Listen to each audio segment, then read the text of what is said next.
जगद्गुरु तुकाराम महाराजांनी समाजाकडे पाहिलं. माणसं जन्माला येतात, आयुष्य आहे तोपर्यंत जगतात, आयुष्य संपलं काय करतात?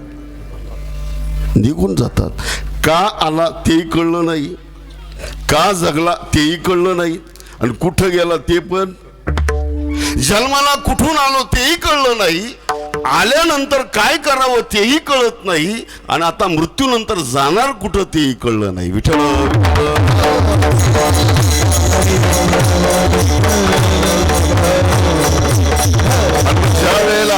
ज्या वेळेला ही अवस्था जगद्गुरु तुकाराम महाराजांच्या लक्षात आली, तुकाराम महाराज आदी करून सर्व संतांच्या ही गोष्ट ज्या वेळेला लक्षात आली ना, त्यावेळेला त्या संतांच्या हृदयामध्ये कळवळा अवतरी झाला. आणि मग दया आली समाजाची. अरे 84चा फेरा चुकवण्याकरता तुला माणूस देह दिला, दुर्लभ असणारा, दुर्लभम मनुष्य देव, दुर्लभम त्रयमे वैतत देवानुग्रही हेतुकम मनुष्यत्वम मुमुक्षुत्वम आणि महापुरुष संश्रया. एवढा दुर्लभ असणारा मनुष्य देह प्राप्त होणं जर तुम्हाला कळत नसेल, मग ते संत या मृत्यू लोकांमध्ये येतात. येथे उपकारासाठी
संत कुठून आले?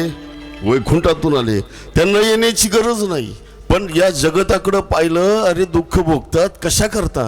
तुम्ही दुःख भोगायला आलेत, आपण दुःख भोगायला आलो. खरं सांगा, आपण कोणाचे अंश? गीतेच्या 15व्या अध्यायामध्ये माऊली काय लिहितात? भगवान परमात्मा काय लिहितात? ममै वंशो जीवलोके जीवभूत सनातन. आपण अंश कोणाचे? सर्व गटी राम देहादी,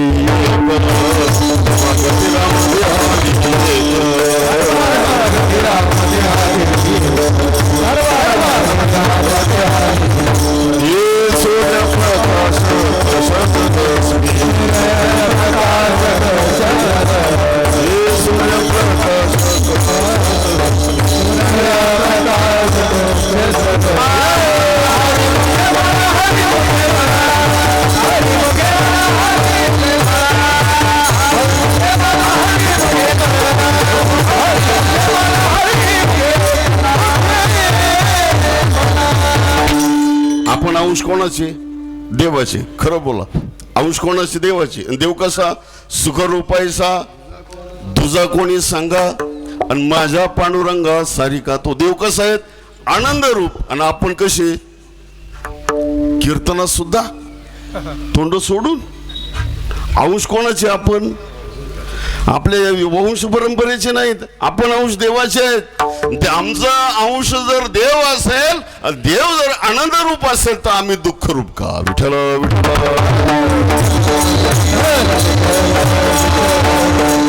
त्याचं एकच उत्तर आहे अज्ञान, त्याचं एकच उत्तर आहे मीपणा, त्याचं एकच उत्तर आहे माझेपणा. तुकाराम महाराज म्हणतात, जन्माला आल्या आल्या हा जीवात्मा मुक्तच असतो, पण घेवन या छंद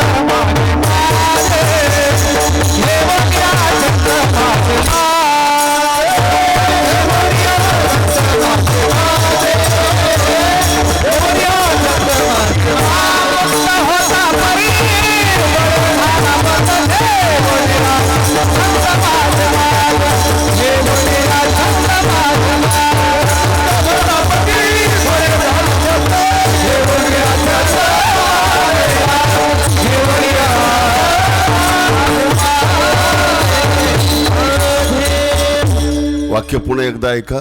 आपण देवाचे अंश, देव आनंद रूप, आपण दुःख रूप का? तर आपण जन्माला आल्यानंतर मुक्तच असतो. पण आई हळूहळू सांगते, बाळ्या हे तुझे पप्पा, बाळ्या हे तुझे आजोबा, बाळ्या ही तुझी आजी, हे तुझं त्याच्या मनावरती बिंबवलं जातं. आणि मग तुकाराम महाराज म्हणतात, जिथं तुझं माझं आलं का तिथं दुःख तयार झालं. विठ्ठल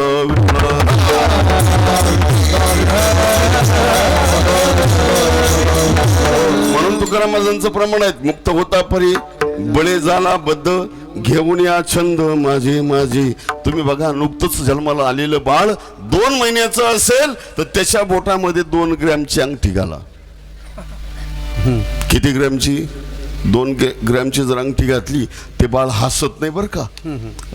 आणि काढून घ्या 2 दिवसांनी, काढून घेतली तरी रडणार नाही.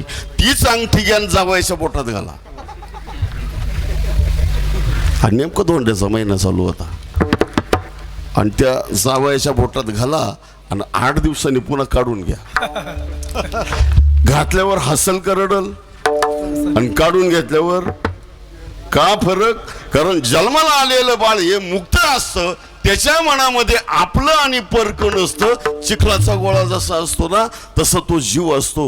त्या जीवाला मीपणा माझेपणा नाही.